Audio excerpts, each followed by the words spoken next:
Well, a warm welcome to everyone watching this video from the School of Christian Mysticism. We're exploring the Gospel of Thomas, and we're finding that as we continue with our exploration, we're going deeper and deeper into what reveals itself to be a remarkably profound teaching from Yeshua through the ears, mind, and heart of either the disciple Thomas or some of his followers, and found in a clay jar in the desert near a monastery where it had been secreted many years ago.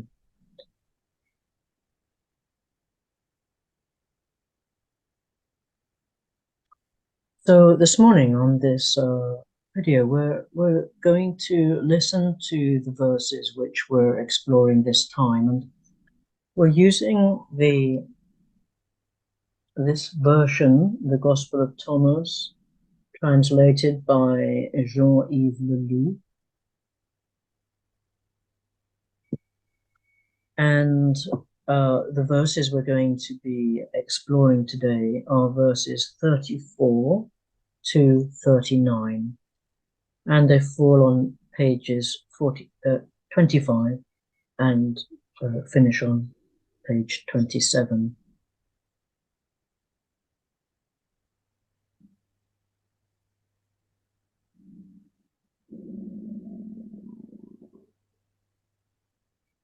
So we'll begin with a reading of those verses, and then Malcolm, Tim, and I will have a conversation about those verses. It's an unscripted conversation, so it'll be as it is.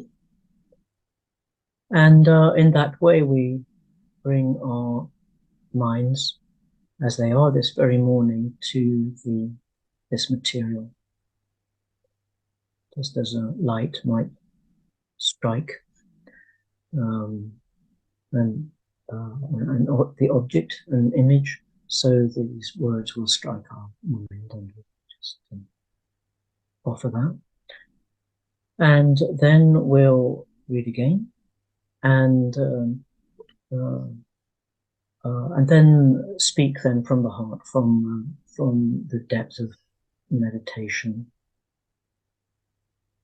And then after that, we'll read again, and will leave us all in silent contemplation, as perhaps these teachings penetrate even deeper into our being.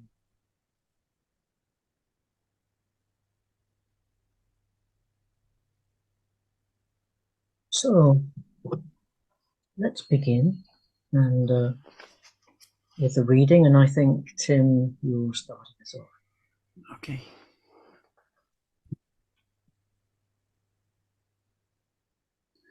Yeshua said, when a blind person leads another blind person, they both fall into a pit. Yeshua said, one cannot capture the house of the strong except by tying their hands. Then everything can be overturned. Yeshua said, do not worry from morning to evening, or from evening to morning, about having clothes to wear. His disciples asked, when will be the day when you appear to us?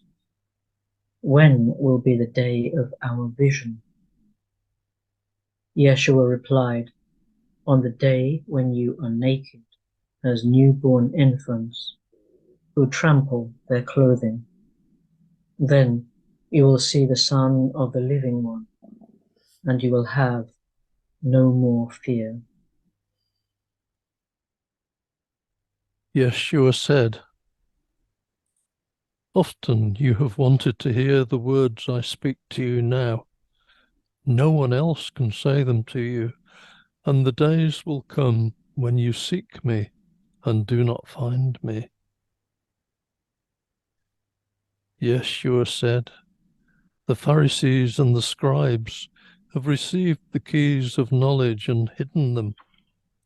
They did not go within, and those who wanted to go there were prevented by them. As for you, be as alert as the serpent and as simple as the dove.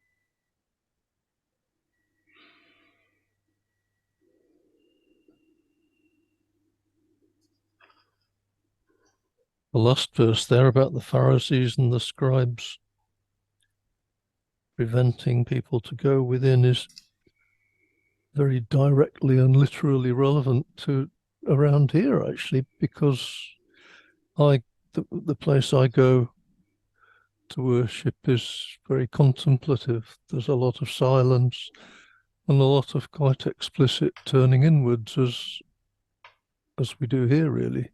Mm.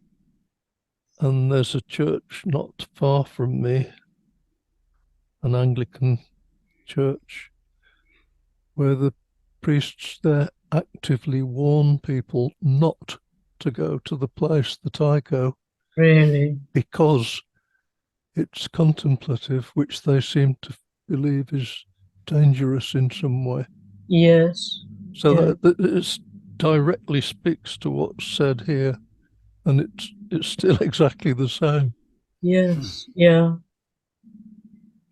Why do you think that is? Why do you think that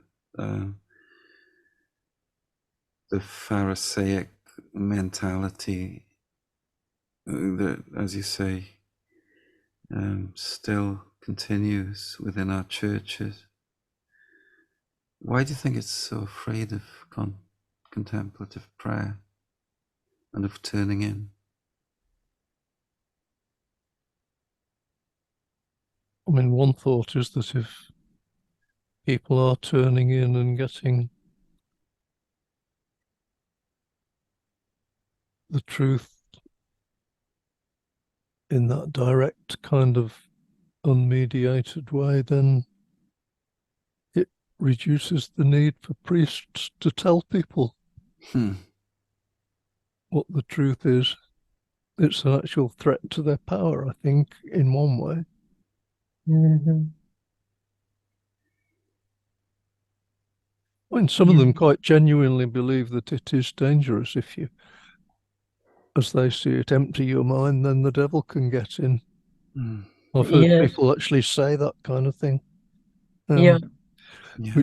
That's only true if that's what you want to happen, of course. I think it's very pertinent that not only do they not allow others to go in, but they don't go in there themselves. And if they don't do that, then I think Yeshua is saying, well, they're blind, and anyone they lead is going to fall down into a hole Yeah. with them. So all the stuff about the clothes and taking off the clothes, don't worry about what you're going to wear and stuff like that, which echoes again the canonical Gospels, where Jesus says, don't worry what you're going to wear. Look at the birds. They're Yeah. dressed finer than Solomon. Stop worrying about it. But that is kind of aesthetic in a way. Yeah. But here it's much deeper, isn't it? I mean, the deeper meaning is clear in fewer words. Stop worrying about your outside stuff, and you need to go inside. Mm-hmm. Trample on those clothes, all those, those things that you adorn yourself with, those ideas that you adorn yourself with. Well, trample on that. It's, just leave it in the dirt, and you need to enter. And the Pharisees have not been doing that. So, yeah. Yeah. I'm reminded of the myth of a Babylonian myth, I think, of Mesopotamian, my history there, of Inanna and Ereshkigal. So very um, famous myth, really, where the queen of the upper world, Inanna, needs to go down to the underworld because her husband has died and she wants him back. She's grieving him, and to cut a long story short, a very potent story, she has to go down a long, dark passage at which there is 7 gates. I think it's 7. And at each gate there is a guardian who's not very nice. And before she can go through the gate, she has to remove part of her outer apparel, which speaks of her queenship and her upper world power. And when she arrives in the underworld, she's naked, and she has to stoop through a very low entrance, naked, into this very scary, disturbing place. And then the story carries on, but it's like that, isn't it? That we have to remove our outer clothing, our upper world apparel, the apparel which we hide behind, really, if we're to find the truth, to find the inner uh, authenticity, and to go into the wild, which is disturbing, really, to the outer personality. It seems that this wisdom is passed down in myths in all cultures, isn't it? Mm. And the process is the same. Yes, yeah. Stripping down, it's the mystical experience is only possible in an authentic state where we're completely open. Mm. Yeah, not holding on to. And so again, it interests me, and of course I come across it a lot in my ministry, the mentality of those priests and lay people who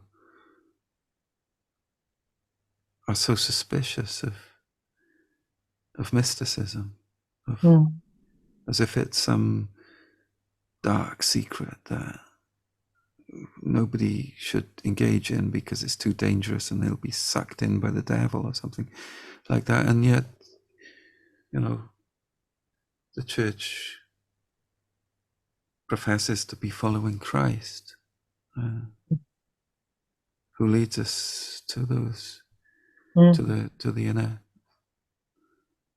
landscape.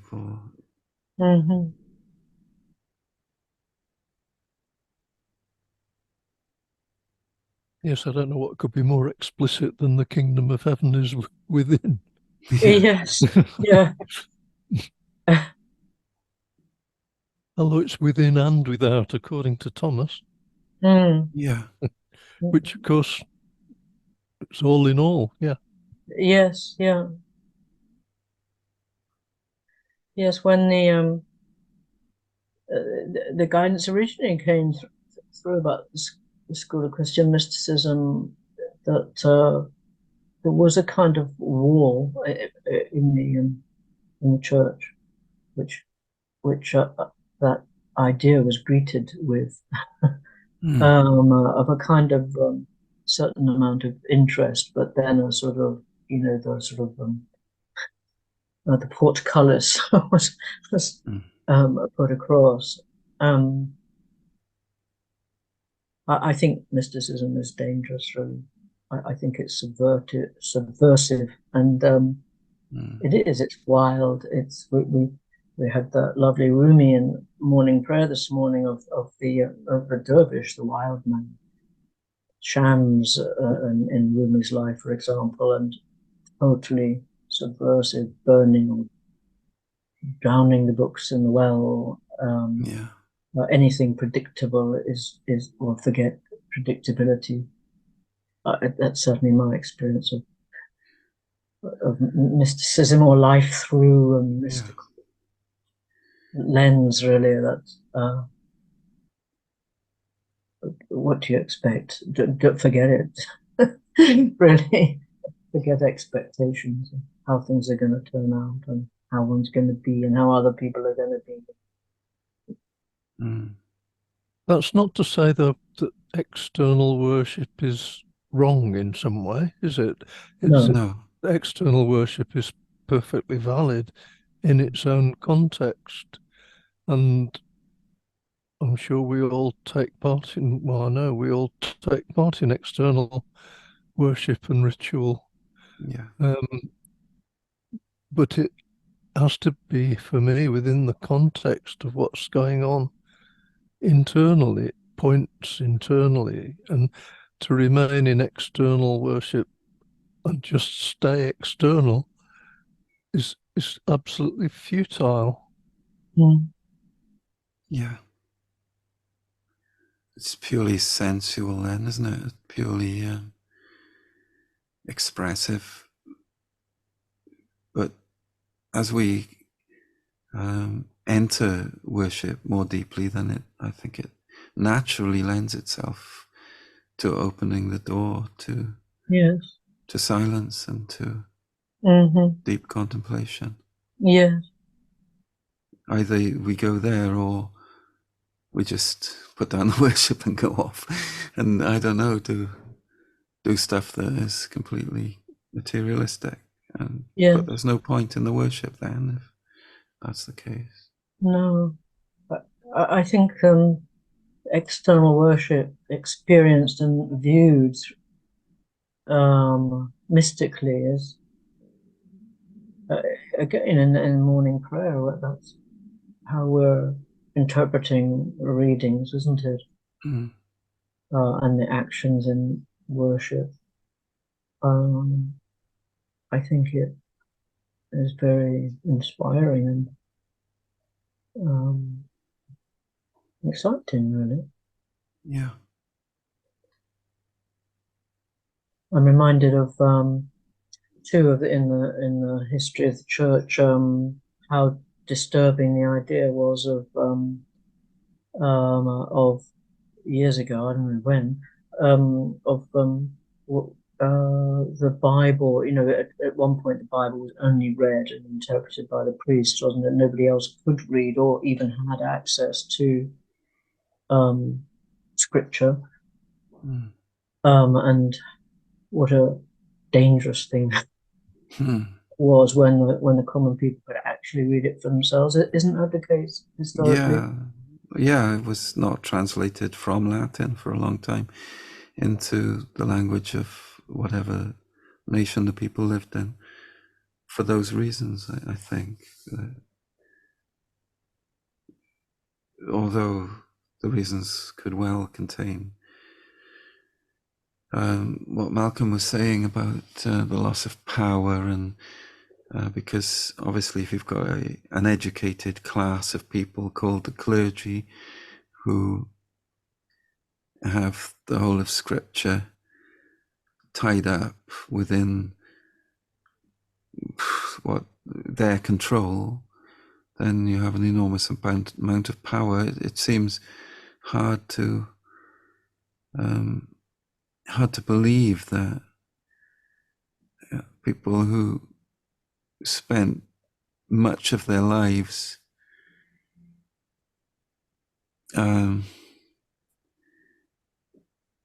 either pretending to or really believing that they were serving this Christ who they were teaching people about through the scriptures, how they could do that and then be so caught up in the workings of politics and finance and control.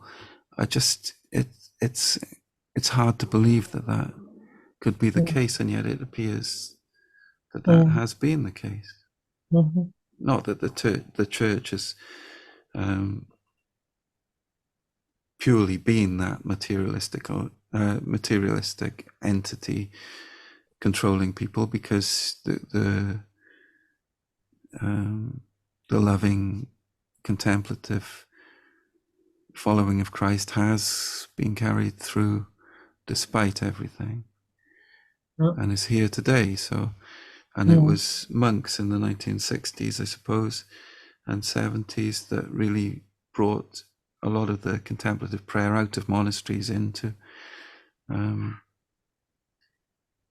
into mainstream life, so that it was at least available to people in a Christian context, which perhaps it had not been for most of Christendom. But it is a subversive, this book that we're reading is subversive, but it's not subversive in the way that authorities fear, really. It's not about destroying authority or rising up and rebelling. It's subversive because it turns our perceptions not upside down, but the right way up.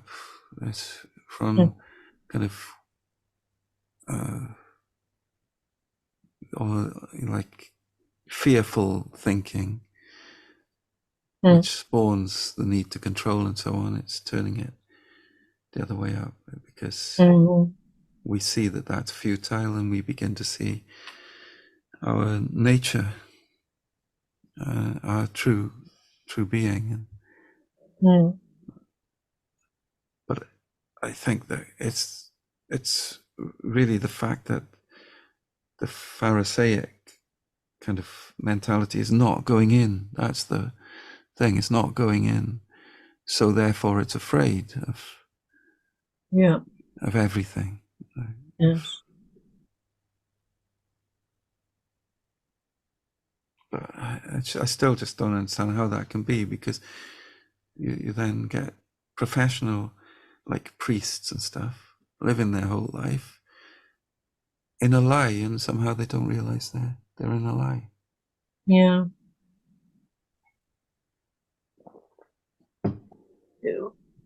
But we're talking also, I'm reminding myself, about ourselves, aren't we? And the Pharisee within us. Yeah. And the newborn infant within us. And I was interested in your thoughts, both of you, in verse 35, because that seems quite an important verse to do with having some mastery. One cannot capture the house of the strong except by tying their hands. Then everything can be overturned.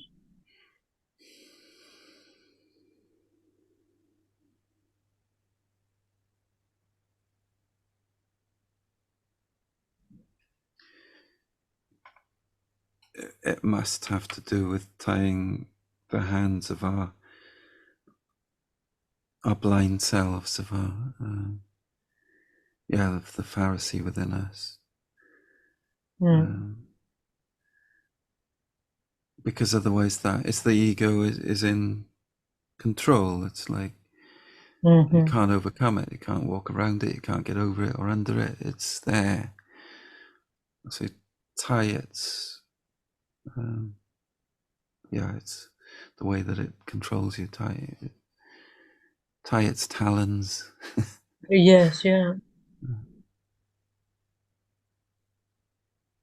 Yeah, I'm sure that's right. The house of the strong is the ego self. And it has to have its hands tied. And that's that's an invitation to contemplation, isn't it? Yes. Turning inwards to something that's more true to the true self. Yeah. One way would be the mantra, wouldn't it? Or the holy words and centering prayer and so on. Yes. That ties. It doesn't tie up the thoughts, but it reduces their impact and our attachment to them. Yeah, reduces the strength of the in the house of the strong. Yes. Yes. It's about these things for me as well, about importance of mastery really on the spiritual path of discipline, the words that we don't want to hear really when we're following the wilderness trail and wanting to pull our clothes off and get wild and naked.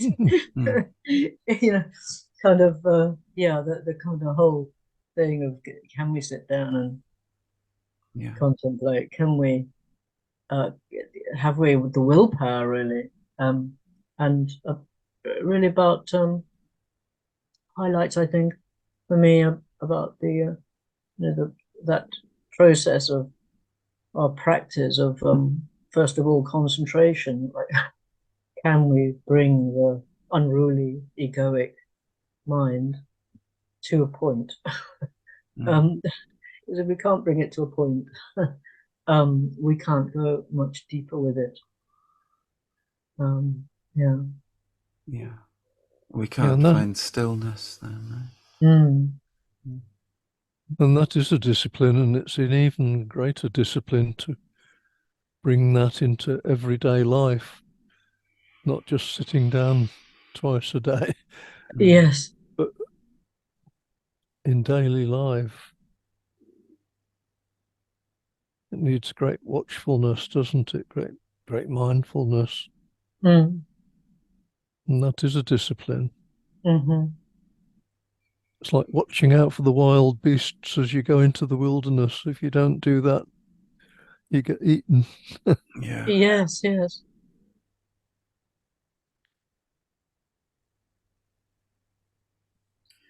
Reminds me of the Celts putting on the lorica, isn't it? Like the breastplate of St. Patrick, saying prayers before going into the wilderness or whatever the day holds. Yes, that's a great image. Yes. And then a lot of sort of visualizations going deeper. You kind of don't know if you've been involved with them, but you make a decision. You're going to go on a journey to a mountaintop, or and then you start on your journey, and it's very exciting, and then you meet some kind of opposition or obstacle at that point, which you have to sort out before you can actually go any further or any deeper.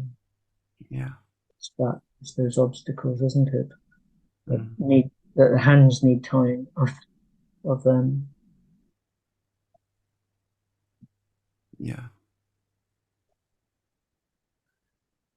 Joseph Campbell's hero's quest or journey, isn't it? Yes, that archetype,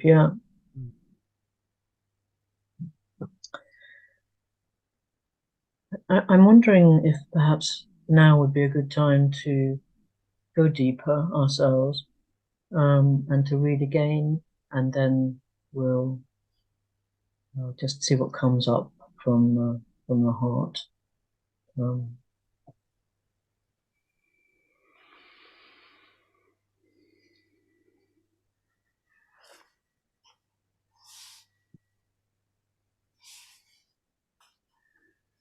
Beginning again at Logion 34.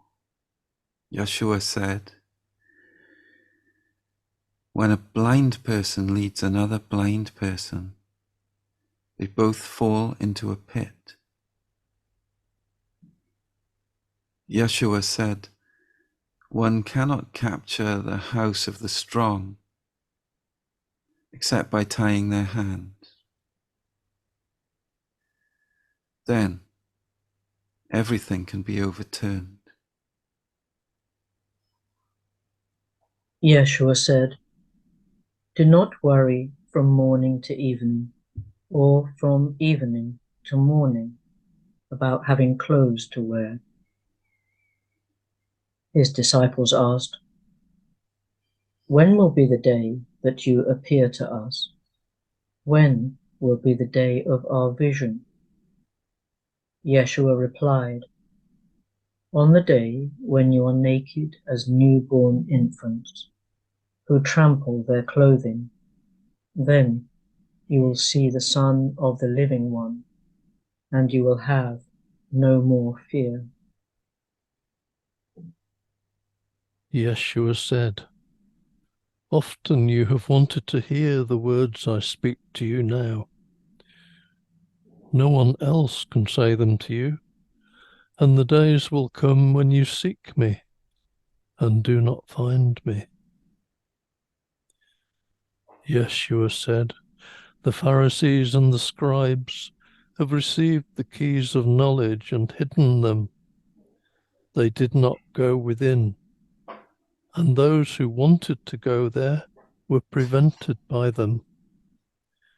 As for you, be as alert as the serpent and as simple as the dove."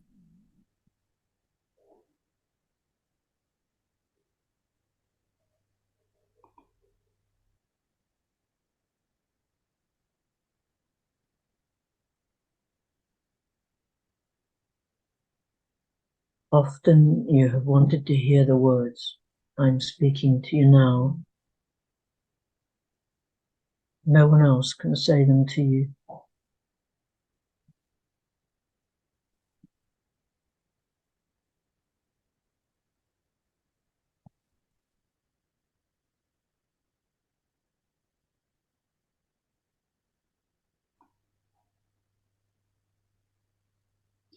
You will see me when you are naked like a newborn child, trampling on your clothes.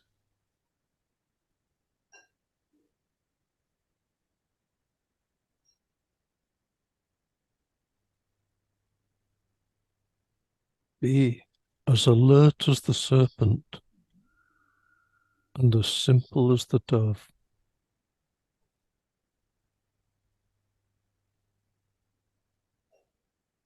Alert, simple.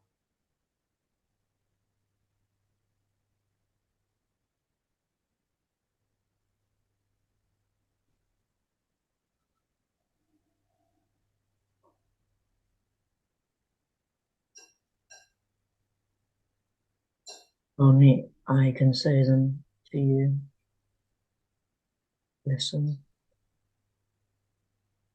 Tie the hands of your ego, trample your clothes. Listen.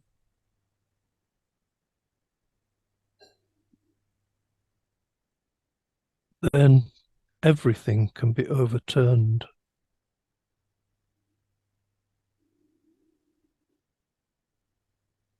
In the temple.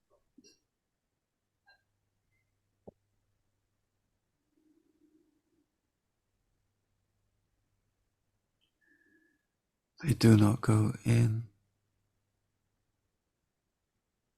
blind, full.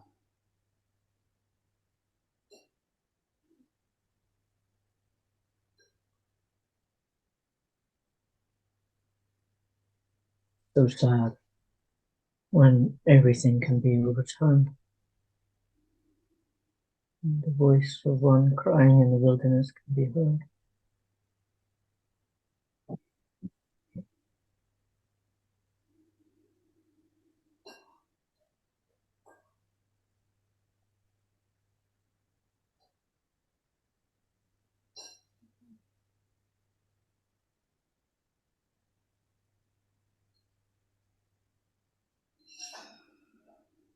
Do not worry from morning until night, or from night until morning,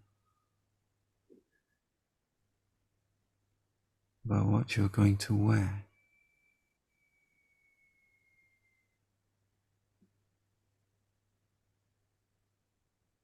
Naked, trampling on the clothes.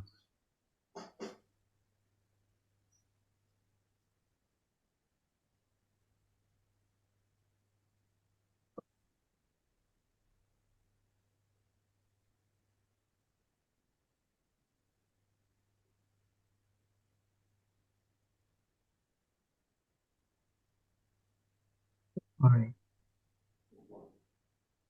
Everything will be overcome.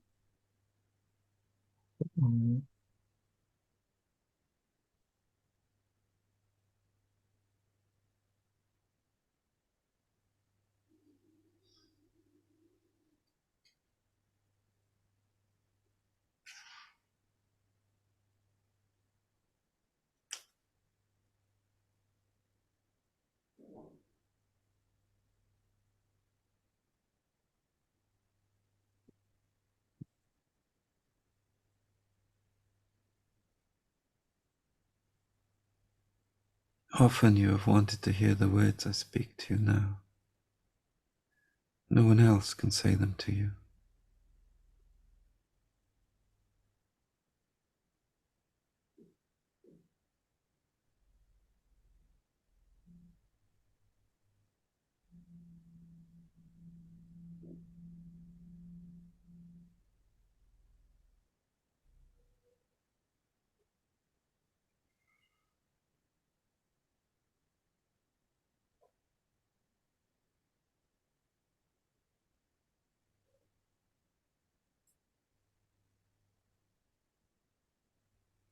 But the days will come when you will seek me and not find me.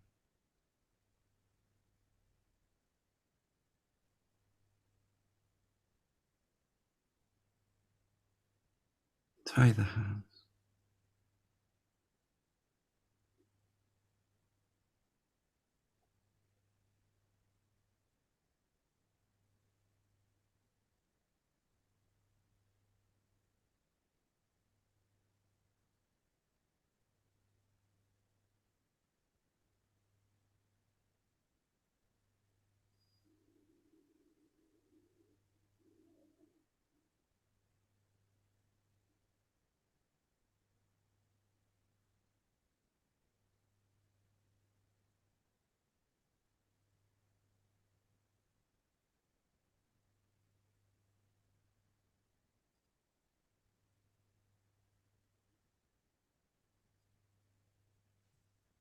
Read for the last time, and then we'll go into contemplation and invite you to contemplate with us.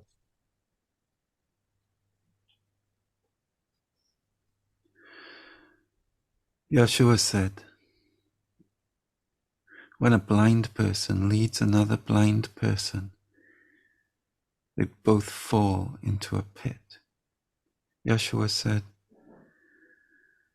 one cannot capture the house of the strong except by tying their hands. Then everything can be overturned. Yeshua said, do not worry from morning to evening, or from evening to morning, about having clothes to wear. His disciples asked, when will be the day that you appear to us? When will be the day of our vision? Yeshua replied, on the day when you are naked as newborn infants, who trample their clothing. Then you will see the Son of the Living One, and you will have no more fear. Yeshua said, often you have wanted to hear the words I speak to you now. No one else can say them to you, and the days will come when you seek me and do not find me. Yeshua said, the Pharisees and the scribes have received the keys of knowledge and hidden them. They did not go within, and those who wanted to go there were prevented by them. As for you, be as alert as the serpent and as simple as the dove.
Amen. If you would like to join us live in Lectio Divina and sharing, then you're very welcome to join us on Monday, which is Monday the 14th of August at 9:30. And if you'd like to get in touch with us through the website, you'll find our email address on there. With a link, etc. What you'd like to do.